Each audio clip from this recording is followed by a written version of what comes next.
Hey there, everybody. Welcome to the Joe Pop Podcast. And today, he's going to hate the way I label this. One of Crestview's sons that was in the initial invasion of Iraq is now the owner of Tom's Main Street Ice Cream. It's a mouthful. And Erik Shutt. So, welcome aboard, bro. I am glad to have you on the podcast. Thanks for having me. Say hey to everybody. All right, guys. Here we go. All right, man.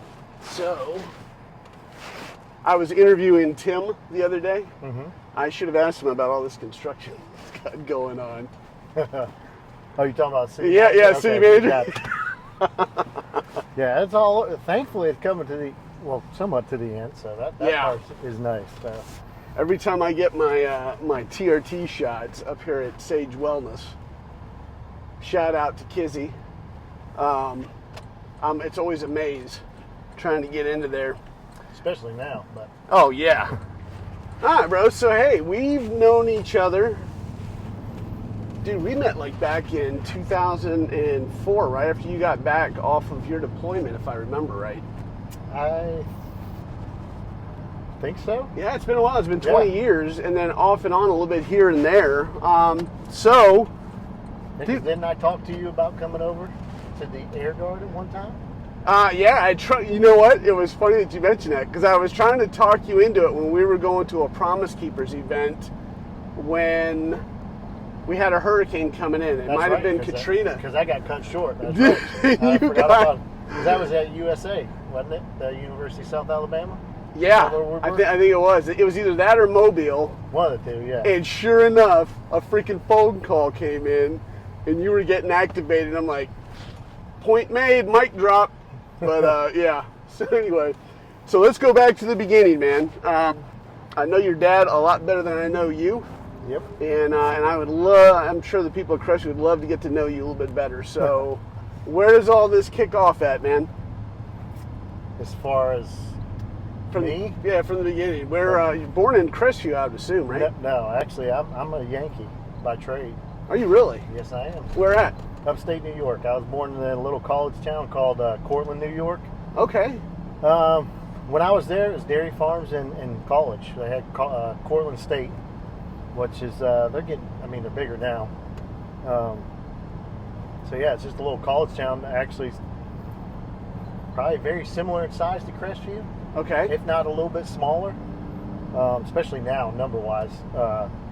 Funny thing is, they are going through the exact same identical Main Street revitalization up home. Okay. They're getting a one-way or parallel parking and one-way street put in and all that. So yeah, it's kind of funny to watch that the side-by-sides of it all going on, because they're all complaining about it just like everybody who's complaining about ours. So, yeah, I was parking out in front of his shop about 2 weeks ago. I had to parallel park, and I hadn't done that in like freaking 30 years. I should have asked Tim about that. What's up with the parallel parking? But there was no way to put 45s in there to extend the sidewalks. Gotcha. Okay. All right, maybe he gets a pass. We'll see.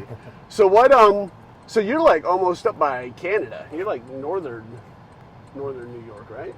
No, actually, that is what they call the Southern Tier. Okay. If I remember correctly, I'm pretty sure they call it Southern Tier up there. It's how they do it. So we're trying to think what the biggest. We're about 50 miles from Scranton, Pennsylvania. Like we're only about, I think it's about 20-30 minutes when you cross the border from New York State. We're about 20-30 minutes, depending on which way you're going. Okay. So yeah, it's the Southern Tier down there. Gotcha. All right. You know where Cornell is? Cornell University in Ithaca? Dude, I have never, other than flying into Pittsburgh to go into, or Philadelphia to go into New Jersey to Fort Dix. That's the furthest north I've been. Okay. In that area. Well, I'm sure you heard of Syracuse, New York. Oh yeah. Okay, yeah. So Syracuse, we're probably on Interstate 81. We're probably about 45 minutes southeast drive from Syracuse. So born in that area. How long did you hang out there? Let's see. We moved down here in 1988, I believe it was. Okay. Excuse me. Been here ever since then, other than military time. Okay. I was gone for that, obviously. Brothers, sisters? Well, no, you do have. I know you got brothers. My brother, Nate, and it's just me and him. Mom and Dad had 2 boys, so they lucked out. Now they got all granddaughters. Besides Landon and Cortland, they're the only 2 grandboys. The rest of them are granddaughters. So how was that growing up? A lot of fighting, or pretty chill as far as brothers go? No. Well, yeah. I mean, we were normal. We fought. We were very competitive. I always won. I was bigger, obviously. So if anybody knows my brother, they'll laugh. But yeah, I was a little tight. Right. So, but yeah, he was because I went through my rough stage, or I would say I'm going through my rough stage now in life. He went through his when he was younger. So he got his out of the early. He got his out of the way early. Gotcha. So me and him butted heads a lot back then. So how was high school? You academic, athlete, just middle of the road gray man? What? I mean, for me it was pretty boring. Didn't really. I did ROTC. I played football. I did weightlifting team. Academic wise, I think I graduated with like 3.9. Oh, really? So you're a brainiac, dude. No, I just common sense, really. I was lazy in school. That's what drove my parents nuts. Because I should have done a lot better because I slept through most of high school. Oh, so 3.9 or 2.9? No, 3.9. Well, dude, that's a freaking A student right there, man. But I think that was our turn. Yep, sure enough was. We'll get another one. I think we can come up here to Okaloosa and take a lift. Yeah, maybe. Every once in a while, I get a little bit mixed up. So, all right. So, nothing really big. Pretty. Seems like you're a pretty decent student, somewhat. And then just, oh yeah, we did. We got to hit that turn back there. Yeah. We did this with Alex. Alex got us lost. Well, this one should be able to go that way and just take a left and get back on the road you was wanting to turn. Oh, okay. Well, here we go. If not, we'll blame it on Alex. Absolutely, man. So what else was anything else big happened during during your high school years? No, it was pretty plain Jane. I mean, really, just all American, I guess you would say. Yeah, just all American. Like I said, until I joined the Army, I was just a typical, small town little kid. Stayed out of trouble for the most part. All right. Well, what'd your dad do that brought him from New York down to here? The long short of that is my mom and all her family is from upstate New York. My dad was actually born in Bay County. He was born down here. Then they moved up there sometime in life, way before my time. Moved up there, and then that's, over those years he met my mom and they got married and all that. And anyways, his parents eventually retired and moved back down here. Instead of moving to Panama City, I guess they moved to Crestview. Built a house, and then one day showed up at our doorstep, from what I remember back then, and asked my parents if we wanted to come back down to Florida, and here we are. Nice. Okay. So that's how that happened. I didn't have any say. So what was it that inspired you to join the Army? And you did that. Were you thinking about going active duty or just guard? What? No, the story behind that was the majority of my family was all Marines. So I was actually going to MEPS to do forest recon. Okay. All I was looking for is something, fun. I was in much better shape, obviously, back then, and I just wanted to go blow some shit up for a few years and get college money. That's the gist of my military career. That's what it was. I just wanted to go get some college money and do something fun. Right. For that period of time. So I was going to do that, and then out of the blue, I actually had an Army recruiter show up at my house, and he kind of looked at me and he says, so I know you're going to the Marines. I don't know how he knew all that stuff, but anyways, he knew it. And he's like, I can give you a 2-year enlistment of active duty, and then you can do a year in the Guard or Reserve, and I can give you double the college money. Well, at the time of just somebody looking for college money, I was like, well, that doesn't take a genius to figure that one out. Right. And I was like, all right, cool. I said, well, what can I do? And looked at my ASVAB score, and he said, anything you want. I said, all right, let's go blow some shit up for a couple of years. So, because I went in, 98, so nothing was going on. I mean, it wasn't nothing in my mindset of, until 2001, obviously, all that happened. That, and luckily, when I went through basic training, I was stationed in Fort Hood, Texas. Okay. I know it's not Fort Hood anymore, whatever. Yeah, it's Fort Hood for all intents and purposes for us. Just like Fort Benning will always be Fort Benning. Yep. But, I got out there and had a great time out there because they were, 4th ID was still out there with 1st Cav and I believe 5th Corps were the 3 divisions out there. Okay. Because I don't believe 4th ID is out there anymore. I think they fully moved them back to Fort Carson, I believe. Okay. Now, just to backtrack a tad bit. Okay. So you did go in for infantry. Yes. Good old Sand Hill. 11 Bravo, yes. Yep, 11 Bravo. Went in for 11 Bravo, went up to Fort Benning, went to Fort Hood there, and in that time they were doing a thing, 4th ID was doing a thing called Force, I think it was Force 21. Okay. Something like, I think that's what it was called. This is a long time ago for me. Yeah. I think it was called Force 21, but basically we were testing all the new stuff coming into the Army. We were the new, for grunts anyways, I'm sure, the SF and Ranger guys pretty much had all of it already, but we were the mass testing unit for it. So were you guys doing, because I remember, I was in the Army at the same time, and I remember there being pictures coming out of Benning of the helmet with the little freaking, little eyeglass that would tell you where you were at. I said, is that what you guys were doing? All the testing of I don't think that kind of stuff? I don't think we had the one you were talking about. Okay. Man, don't quote me on this because, again, I think we had what they call it, the 14s, and I don't even remember the acronym for it. Because the old ones were the MVGs. Yeah, PVS 14s. PVS 14. Yep. I almost was going to say that, but I wasn't 100%. But we had the 14s, just the one-eyed one. Yeah. We were the first ones to test those out, to my knowledge, as far as, the ground pounders. Right. We tested those out. We were the first ones to get the M4s as a whole, because when I first came in, everything was the 16s. Gotcha. We were testing the 240 Bravos because... Back in 98 you were doing that? Yes. Yeah, because it was still the 60s. Yeah, we had all 60s out there at the Ranger camp. Because even at basic training, everything was 60s. Right. So we got there. We were doing the 240s, testing those, and then a year in, because even though I went in for 11B, I was also in that time where they started to I went in, did basic for infantry, and then my AIT was actually 11 Mike, then which none of this is classified like this anymore, which is mechanized. Yeah. So when I went to Fort Hood, we were on the Bradleys. Yeah. The infantry fighting vehicles. Anyways, I think it was a year into that, maybe 8 to 10 months. We had to get a secret security clearance to because they were bringing in the new Bradleys at the time. I think it was the M2A1s. Okay. Excuse me.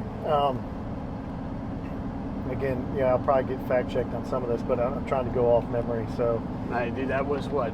That's been darn near freaking 30 years ago, almost. 25 at least. Yeah, 25. Yeah. So started with those.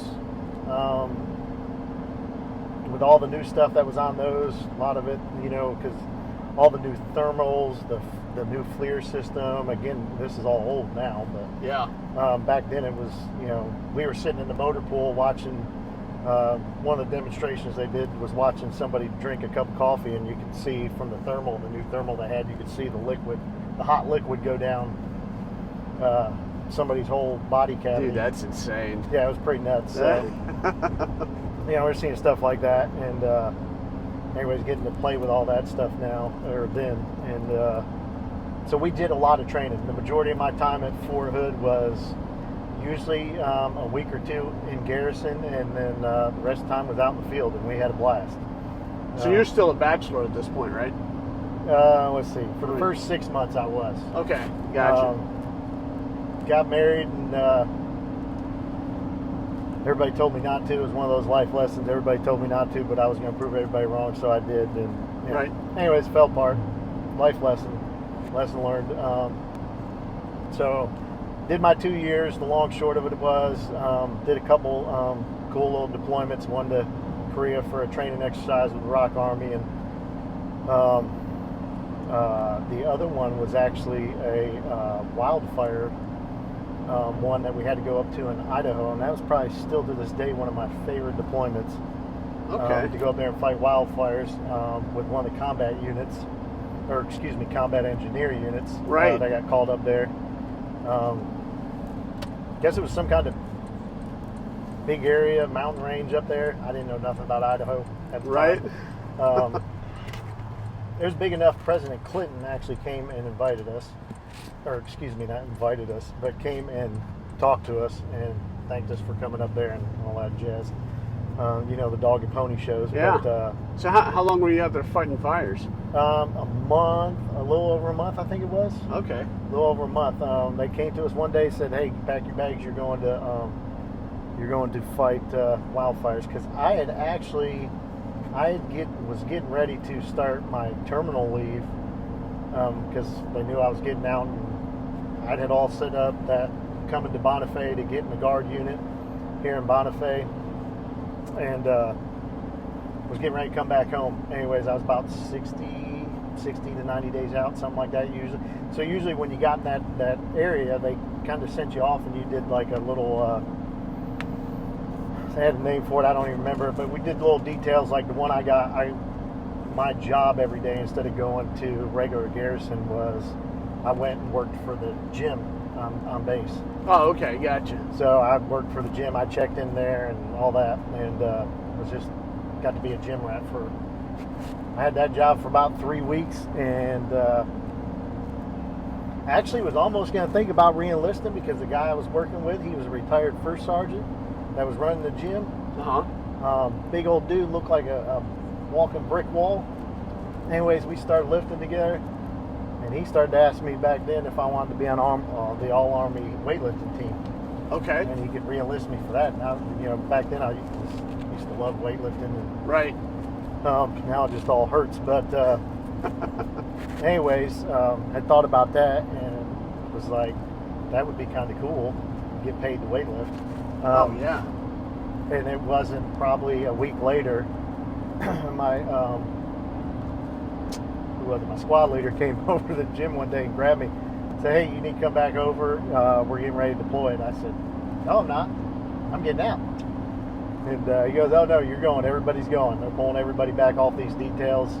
Unless you're getting out, unless you got less than 30 days, everybody's going." I was like, "What?" So anyways, at the time I didn't know what it was. And I kind of a little frustrated and pissed off about it. Looking forward to that and maybe that other opportunity, because that would have rerouted everything I was doing. Right. Anyways, got pulled out and found out that it was that. We were flying to Idaho to fight wildfires. Thought that was I think all of us kind of thought that was kind of nuts, because we're like, we're a bunch of grunts. What are we doing fighting wildfires? Yeah. Anyways, got up there. Best deployment. Nicest people I've ever met. Treated us like kings for a month. We were up there. They fed us like kings, and just, it was some ball busting work, but it was probably one of the funnest deployments we were on. Well, in a damn pretty area to do it too. Yeah. Again, I never knew anything about Idaho, and got to see that area and how beautiful that was, and got to see moose and elk and all that stuff for the first time. So it was quite an experience. How was it with the altitude? I mean, I don't know what the altitude is for Fort Hood.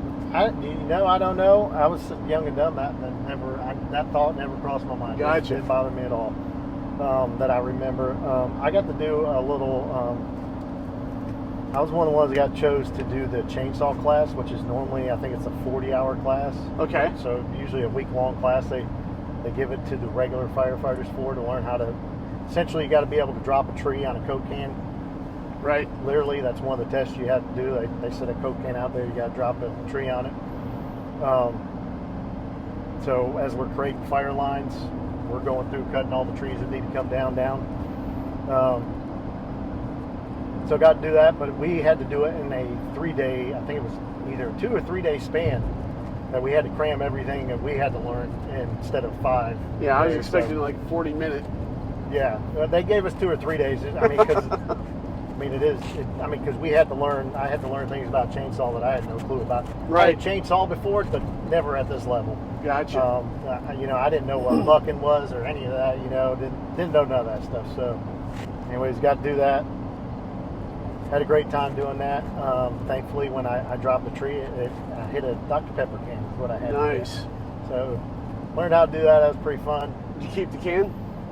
No, it was pretty flat. So I don't even think we got out from under the tree. So Gotcha.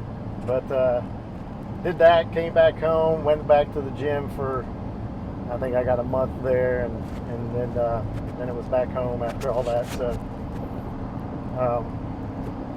So once you get back there for about a month, obviously back then there wasn't a whole lot of transitional programs.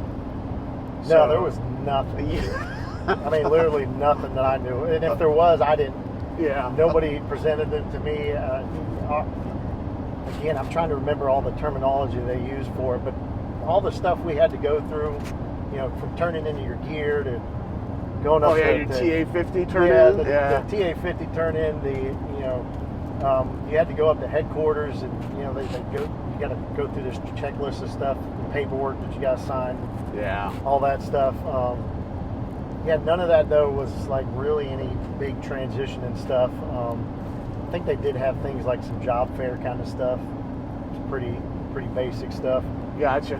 Like I think they sent me to one of them. Excuse me.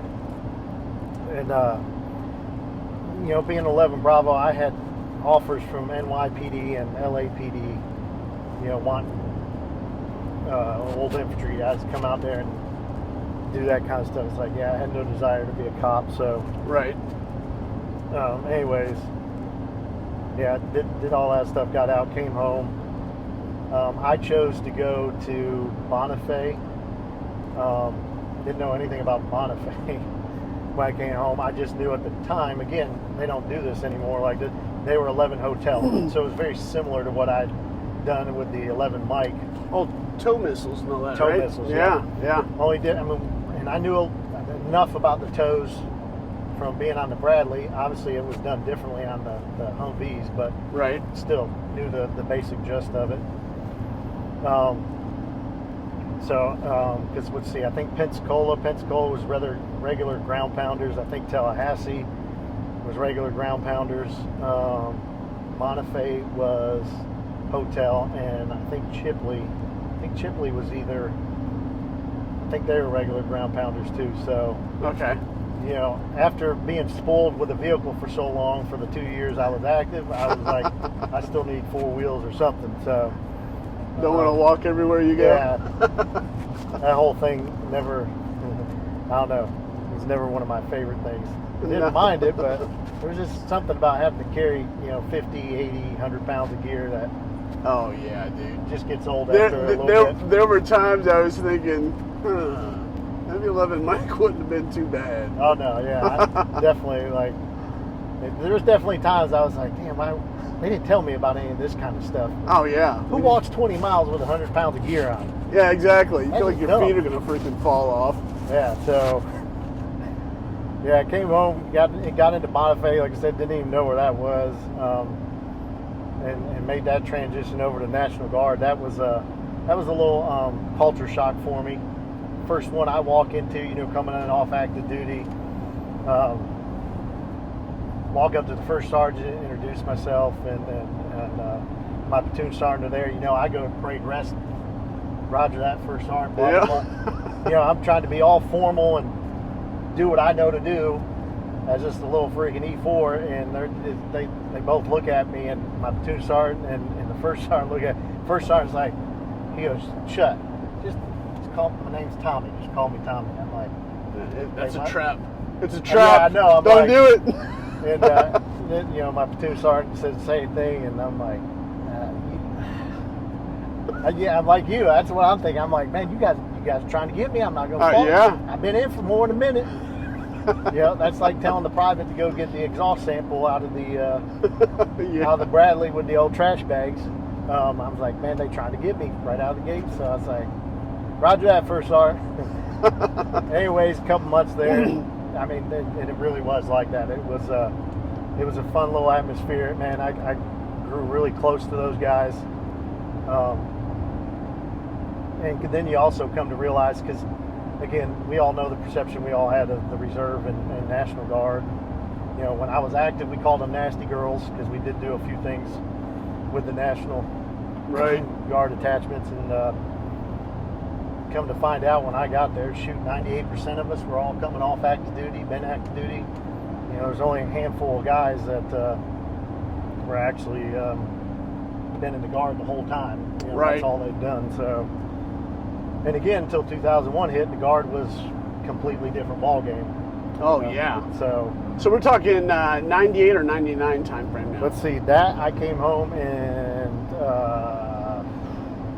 I want to say it was early 2000. Okay. I came home. So had almost a little over a year in the Guard until 2001 happened. Yeah, how did that morning kick off for you? I was actually at the gym. Okay. I was, kind of like even when you talk to Alex about it, it's one of those days you always remember where you were at. Oh, yeah. What you were doing. Yeah.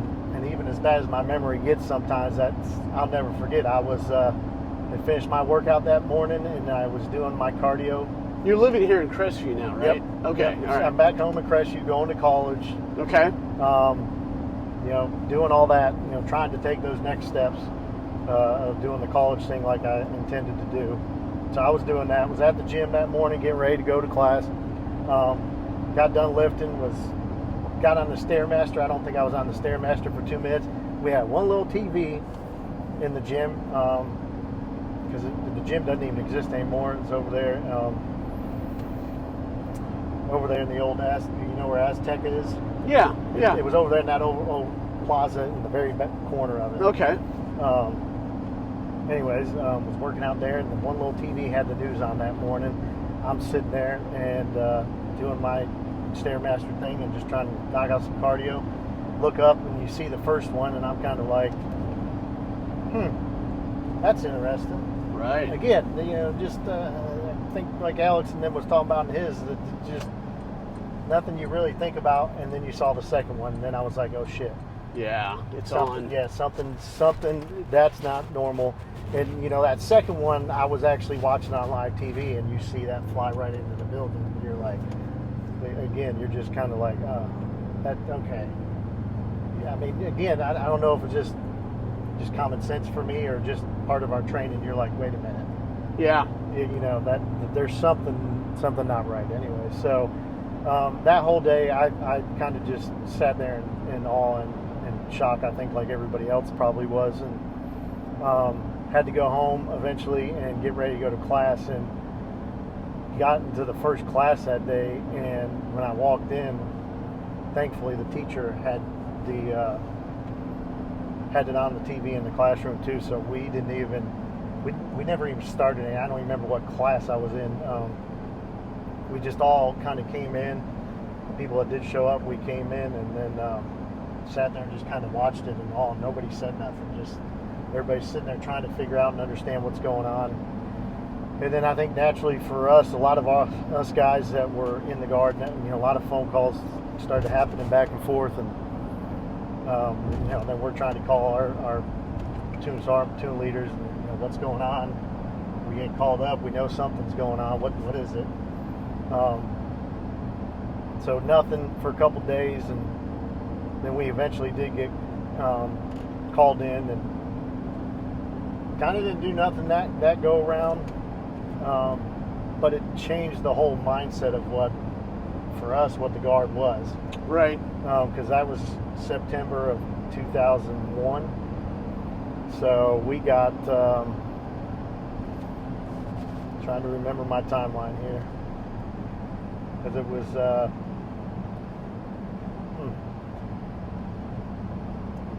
so we had almost a year, or it was more than a year, of, training got swapped up.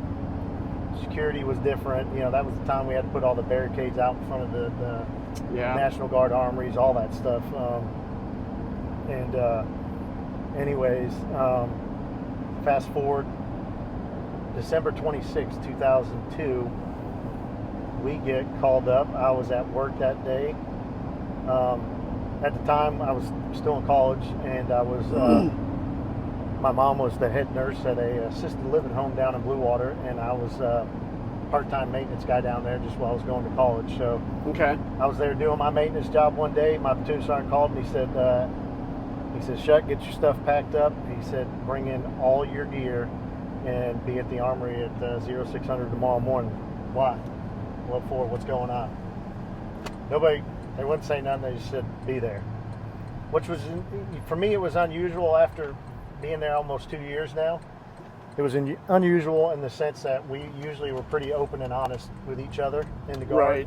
The communication was different than, you know, on active duty, you don't ask why. You just do it. You just do it, and if you asked why, they kind of frowned upon that. In the guard, we could talk amongst each other, and you know, usually there was no hiding stuff. It was, they'd tell you what was going on. Nothing. They just said be there, 0600. So we're like, what? Okay, so, you know, obviously a bunch of us call each other. You heard anything? What's going on? You know, kind of going through that, and nobody knew nothing. Everybody's same thing, just be there 0600. So we're all like, bring all our gear. So we're a little confused, don't know what's going on. Fast forward to that, we show up 06 morning, sit there for I think it was 2 or 3 days. Sit there, still not knowing what was going on. Oh my gosh! Typical Army fashion. Yep, hurry up and wait. So. So you got less than a 24-hour notice? Yes, and it was the day after Christmas. Oh, wow. Because it was December 26, 2002. Yeah. So, day after Christmas. Had no idea. And that was a little rough spot for us because my grandmother had just passed away. Oh, sorry. I think it was early, it was right after Thanksgiving. I think it was early December that had all happened. Okay. So yeah. Anyways, now are you married during this time, or had you already gotten a divorce, or were you just on the rocks? What? 2002. I think I was officially divorced by then. Okay, gotcha. I think Amanda actually worked at the gym that I was at the morning 2000, the Body Depot at the time, because I was working there part time too as a personal trainer, and then I was doing the maintenance thing part time.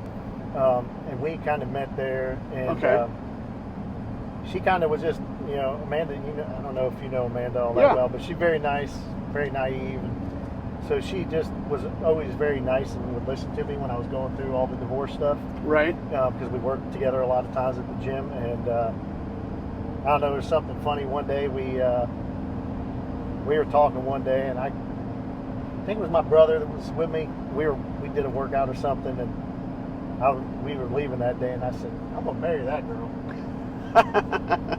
You know, probably no weight to it, really. You know, just wishful thinking at the time. Right. You know, especially looking at her. She, you know, definitely me outputting my coverage. But anyway, we had just started dating, I believe, 6 months before I left. I think we started dating in June, and I got called out in December.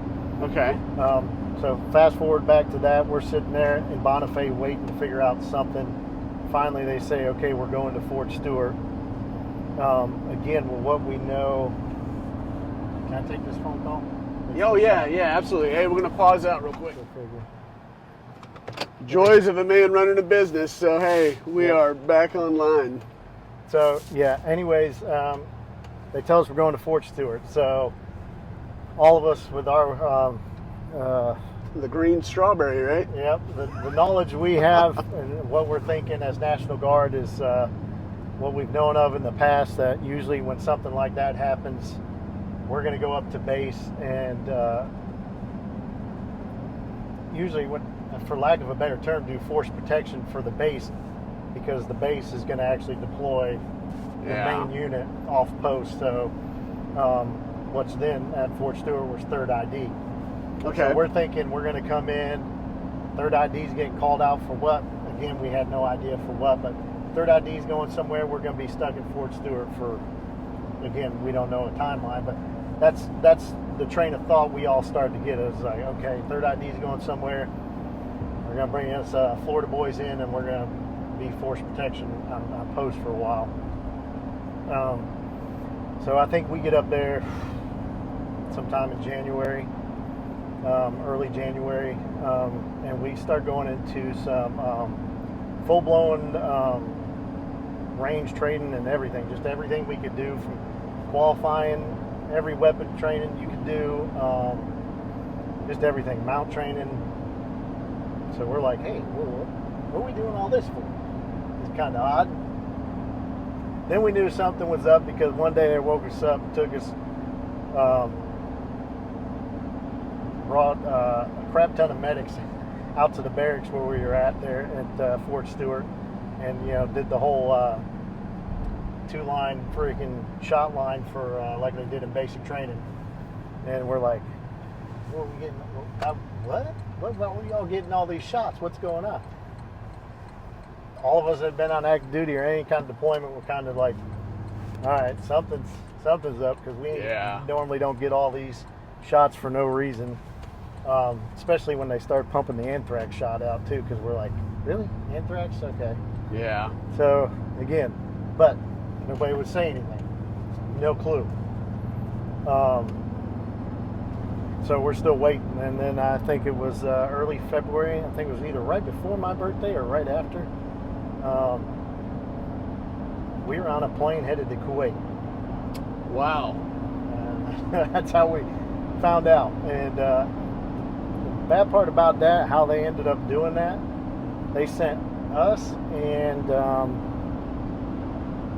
one other company, because the long short of it was how they took us. They took Bonifay's unit and Chipley's unit. They put us all together. We went over to Chipley. We became one big unit, because for number wise they combined us. And then we had Tallahassee headquarters out of Panama City, and then Bravo out of Pensacola, and then us out of Chipley. Okay. Chipley and Bonifay. So we were the 3 main units and headquarters. Golly, if memory serves me correctly, it was us and Alpha Company that got set over there initially, and then headquarters and Bravo Company met up with us after the major combat operations. So okay, we get to Kuwait and Camp Doha. Again, kind of wondering what the hell's going on, why, what are we doing here? Knew at the time there was only two of the units coming, that everybody didn't come initially. So again, we're a little confused, trying to figure out. Then we get to Camp Doha in Kuwait, and it made it even more confusing, because nobody at Camp Doha knew who the hell we were and why we were even there. Oh wow. So we get to Camp Doha, and finally somebody pointed us in the direction that a warehouse that was being built in Camp Doha is where they put us that night to sleep on a concrete floor, until they could figure out, what the hell we were doing there and why. So we all thought that was kind of odd. Then eventually that got settled, and what at the time I think they had 7 or 9 little tent cities, like Camp Jersey, and I don't remember all the camp names, all that stuff. Right. I think we bounced between 2 or 3 of those at the time, if not more. Again, I don't remember all of it per se. We bounced between 2 of those before we actually stayed. And again, in between all this, continuing doing training, weapons qual, live fires, NBC training, a lot of NBC training. So again, we're like, okay, there's obviously something going on, but right, we don't know what. So in NBC, or so nuclear, biological, and chemical. So for you guys out there, because the civilians and all that stuff, that's all your chemical warfare gear that they're being issued or training in. Old Mop 4. Yeah. Oh gosh. And any guy you ever ask about it that's ever done it hates every bit of it. Yeah. I don't know about the new suits, or if they even got new suits, but I mean they're a pain in the ass, just like the old ones. I mean, they're hot as Hades. Yeah. They were very uncomfortable. It was hard to move in, you know, the whole 9 yards. But and then you're in the desert. And then we're in the desert, Yeah. middle of nowhere. Again, just a bunch of young kids for the most part, not knowing what the hell's going on, what we're doing. Then we get this briefing one day, basically the pre-combat briefing from, I don't remember, one or two star general comes in to the camp, and they pull everybody together, and we get this kind of intel / like I said, pre-combat briefing of what's going to go on, what they think is going to go on. We kind of all just kind of look at each other and like, oh shit, I guess we going to combat, boys. So that's kind of how we found out. So wow. That was, I think, 2 or 3 days before they moved us up to the border. Okay. The Kuwaiti-Iraq border. And then we knew it was getting real too, because they actually, and I will tell you the one good thing and how efficient the National Guard was and how good we were at what we did. Because I think the month and a half we had there waiting, they realized how good and efficient we were with the 50 cals and the Mark 19s, because that's what we did. Okay.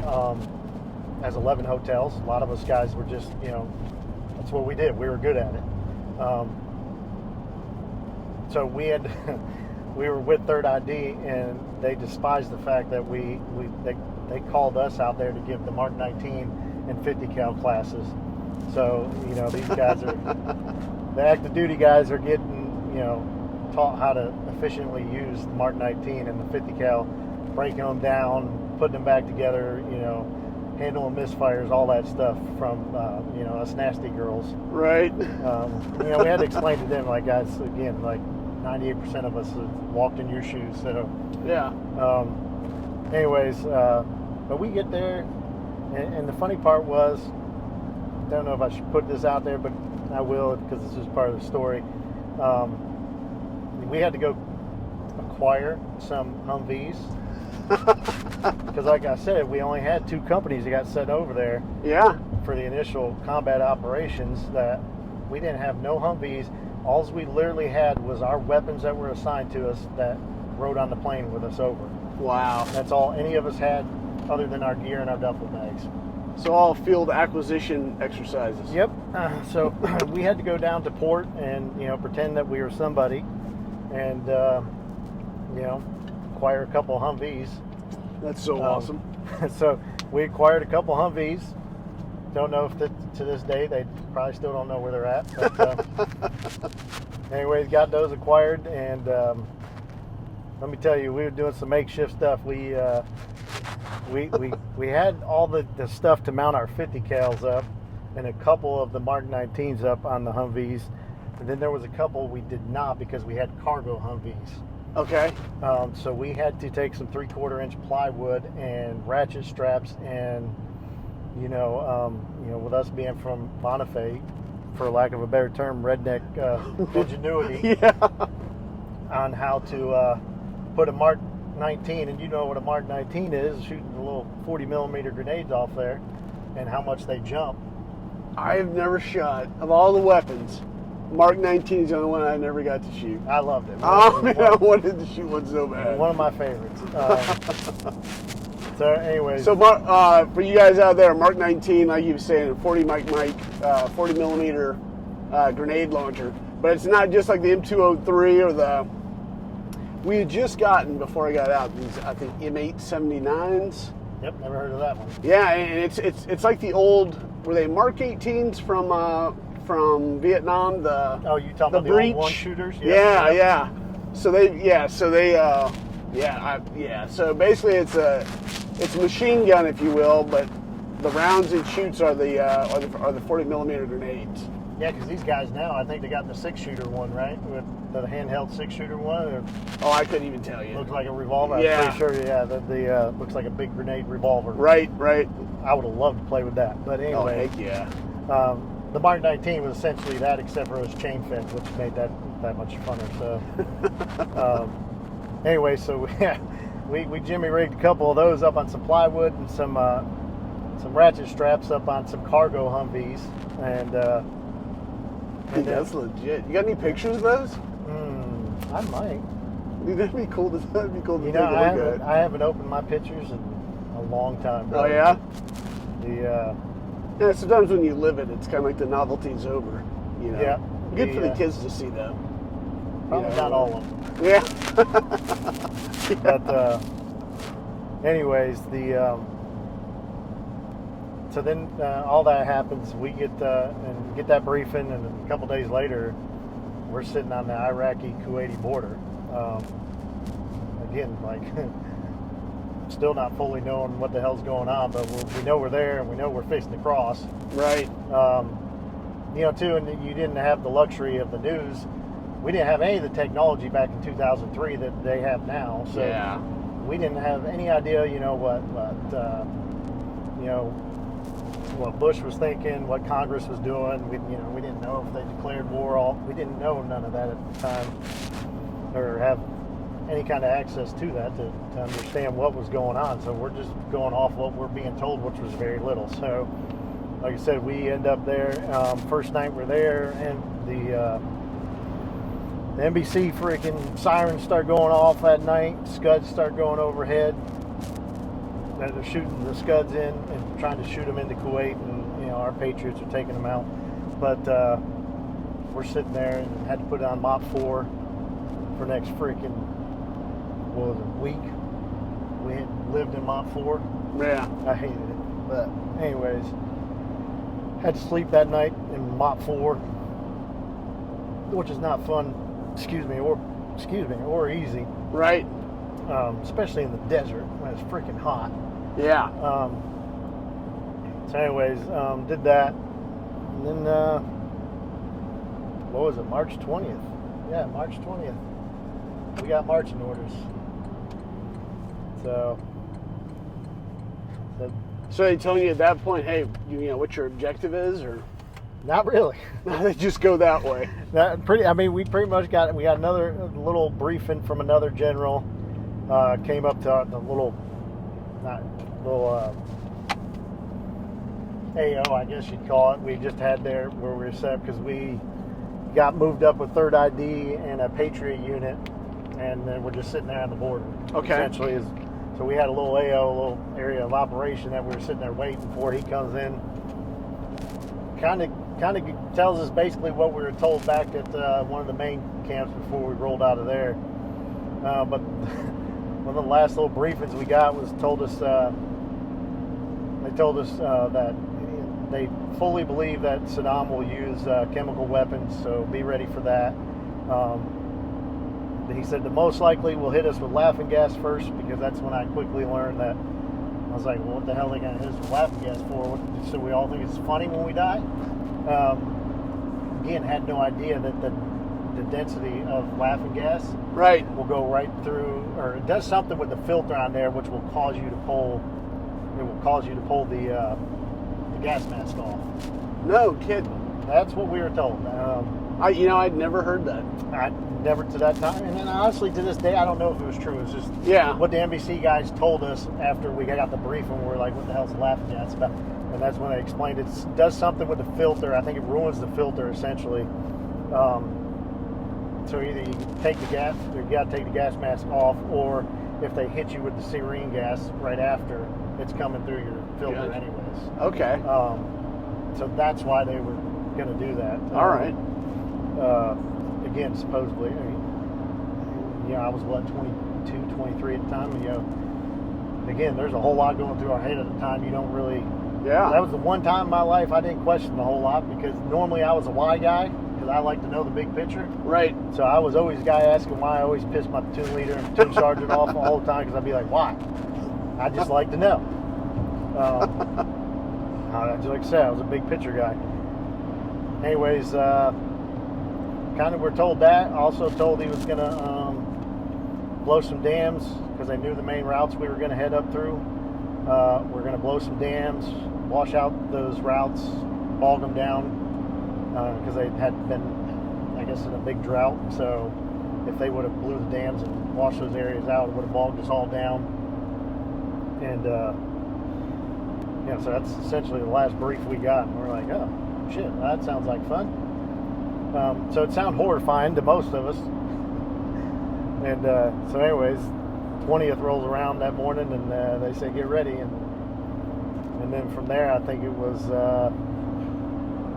what was it, 96 hours? Maybe not quite, 96 hours.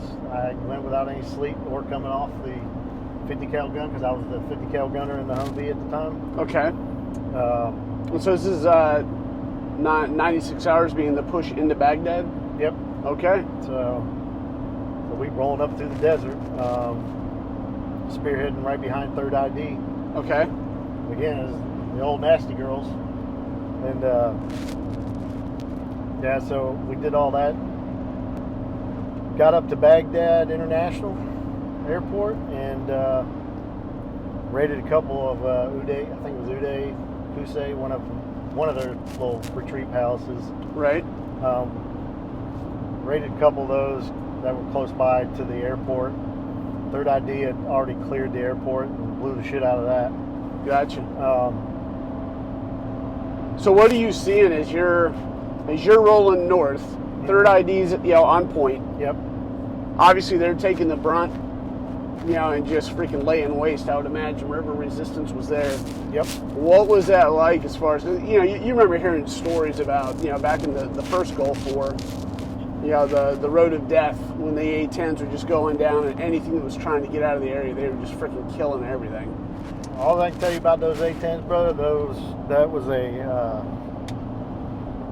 that was one of those sounds when you heard them hogs overhead, that with what we were doing at the time and where we were, that anytime you heard one of them, or you heard the little thumping of the Apache rotors coming, yeah, that it just brought that warm little fuzzy. Oh yeah, a ton of hate coming in. Oh yeah. Yeah, and to see what those boys did, and God, how many lives they probably did save coming in doing that. But oh yeah, undoubtedly. From the A-10s to the Apaches to even the old the Hercules. Oh, the Spectre gunships. Yeah. I love those sounds too. Oh yeah. Again, because you know whatever's at the end of that shit's getting messed up. But yeah. So are you seeing a lot of carnage as you guys are rolling in behind them, or are you guys out on the flanks? How's that looking? No, we saw our fair share. Gotcha. Thankfully we didn't have to engage a lot. Okay. Because they were taking the brunt of. Third ID was doing the brunt of it. Right. But yes, we did see the brunt of what they left behind. Which again, knowing who our guys are and what we were and what we were capable of, they did exactly that. Yeah, did their jobs. Yes, they did. And I can only speak for myself, but I would think a lot of my boys would probably feel the same way. That I think a lot of us really wished we were more on point with Third ID than sitting right behind them, kind of thing. Yeah. But again, too, I guess with not, too much prior, not even knowing what the hell we were going to be doing and where we were going to be going and what for and why. It was probably the safer thing, but right. For me, I think it's more of it's one of those slight regrets, but I had no control over it. But, right. Yeah, I would have much rather been up there with the boys, just doing what we knew to do. Yeah. At the time, So as you guys are rolling up, what's the? So you guys go up, you end up securing Uday and Kusay's palace. Is that what it was? Yeah, one of their retreats. They were all over the place. We found that out. I had no idea they had so many palaces and all that jazz up through there. But yeah, they had retreat palaces and palaces. So a lot of the guys, some of the guys, depending on age, when we think back on Uday and Kusay, these were the two sons of Saddam Hussein, who basically just terrorized. Saddam did too, but they were ruthless. They would feed young ladies to dogs after they'd had their way with them. They were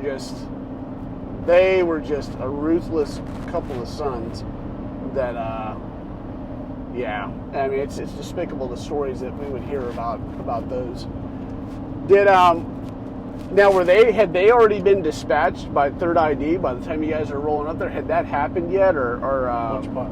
Uday and Kusi? I can't remember if those guys got killed like a year later. Or... Yeah, they got killed. I think it was roughly a year later. Okay.